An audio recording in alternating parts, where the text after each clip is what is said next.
Wants versus needs, a famous song. You can't always get what you want, but if you try, sometime you'll find you get what you need. What are your wants? What are your needs? Do you get your wants and needs mixed up sometimes? Man, I remember hearing that song when I was growing up. I didn't know the differences between wants and needs. Quite frankly, that was the only part of the song I knew. How do you go about defining wants versus needs? I think everyone has their own definitions based on their upbringing and life experiences. Travel with me. I think I had to be in second or third grade. I just remember that we lived in the big house at this time. This was the house that I would rush home to do my homework and prepare to dance to music videos. Okay, it was close to Christmas and I prepared my Christmas list. I wanted to be clear in my communication to my parents with the things I needed under the Christmas tree to unwrap. I don't remember everything that was on the list. I do remember that a Cabbage Patch Kid preemie was on the top of the list and some clothes. I seem to always ask for clothes. What gives?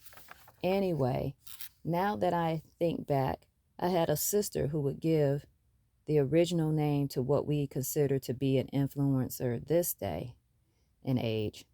She influenced me to go checking around in the basement to see if there were any presents purchased. Guess what? There were some. Jackpot! You want to know what was down there? Some Cabbage Patch preemies and some clothes. Well, if my parents are listening, it is too late now because I just convicted myself of snooping. Okay, it wasn't just snooping, because once we found out that the items were there, we would go and visit the dolls every day. I had already named the doll that I thought was mine. I would hold and rock the doll. It was a boy Cabbage Patch with a little patch of yarn at the top of his bald head, while I got what I wanted in toys and clothes. The moment in time really didn't define my wants and needs for me. It did show me that if I wrote the vision, made it plain, and communicated clearly, that it would manifest. A practice that I didn't even give full credit to until now. What a revelation. So, when did wants and needs actually come into play as separate entities? One scenario I could remember was the Chrysler LeBaron that I wanted and did not get. I ended up with a Plymouth Sundance, what my dad felt I needed. That was a very clear definition. Another scenario was when I was purchasing my first house. Your income and ability to afford a certain amount really adjust your perspective on wants versus needs. I wanted a three-bedroom, spacious living room, finished basement, and all of the other bells and whistles house that I saw on HGTV. In reality, what I needed was a small space that my son and I could be comfortable in and be safe as well. Guess what? That is what I ended up with, a two-bedroom ranch that was maybe under 1,000 square feet. No garage, no finished basement, but it was charming and it was mine. I learned a whole lot about home renovations with that house and how to build equity. Jamie, how do you define wants versus needs for you today? Glad you asked. My needs are the basic necessities: a safe place to live, a safe vehicle to drive, clean running water, electricity and natural gas to heat and cool the home, a comfy bed to sleep in, food in the kitchen to eat and sustain me, financial strategic partners that are available to assist in ensuring that my needs are met. Oh, I left out clothes, shoes, and accessories that fulfill my fashionista cup. Some may think that clothes, shoes, and accessories are not needs. That is fine. That is why this is my definition and not theirs. Wants defined for me would be going on multiple trips per year, going shopping for random new pieces to add to the collection, purchasing a Maserati or Bugatti. My wants are things that would be nice to have but are not must haves. I have learned to appreciate a simpler lifestyle, one with less overhead. I don't particularly want to work on all the money needed to maintain both needs and wants at this moment. I prefer to focus on my needs, which I know keeps me in a peaceable mindset. Having the bills paid and resting well at night is a need that I aim to be consistent in. I don't always achieve it, but I keep working towards it. Why don't I always achieve it? Well, if there is a need that springs up for my children, I will forego my needs for theirs and deal with my needs later. Another wants versus needs scenario.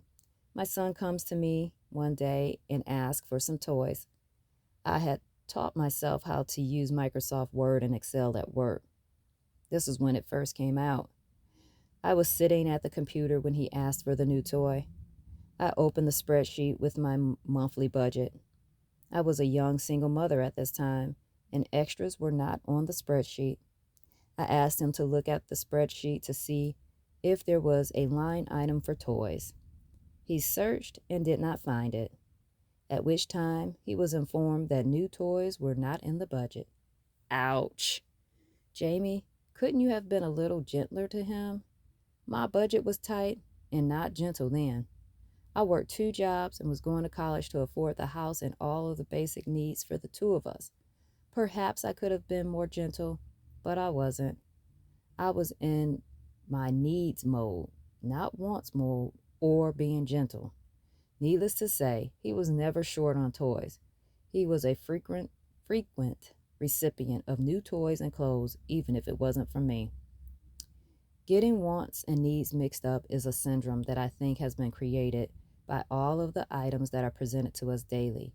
We are inundated and stimulated with so many new things that we could have in our lives that the wants and the needs can get confusing.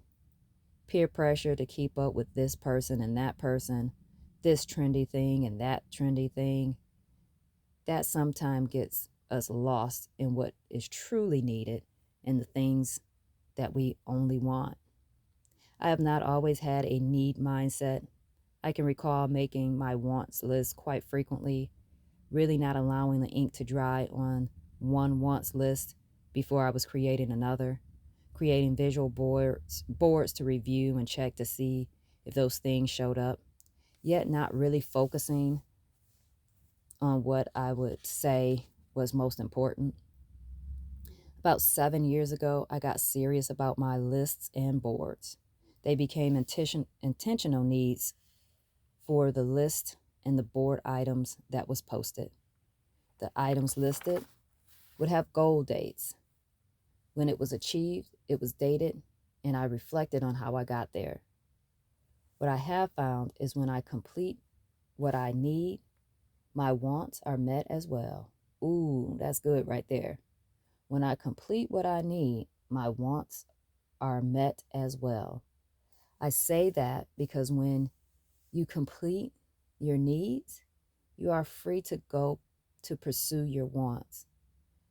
I would in times past get so caught up in getting what I wanted that I would overwork myself to complete my needs.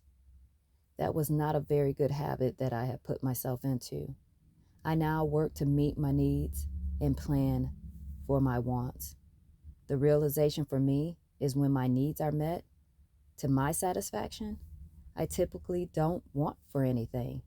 I am content with my needs being met. Being content with your needs is a good thing and does not always fulfill the wants.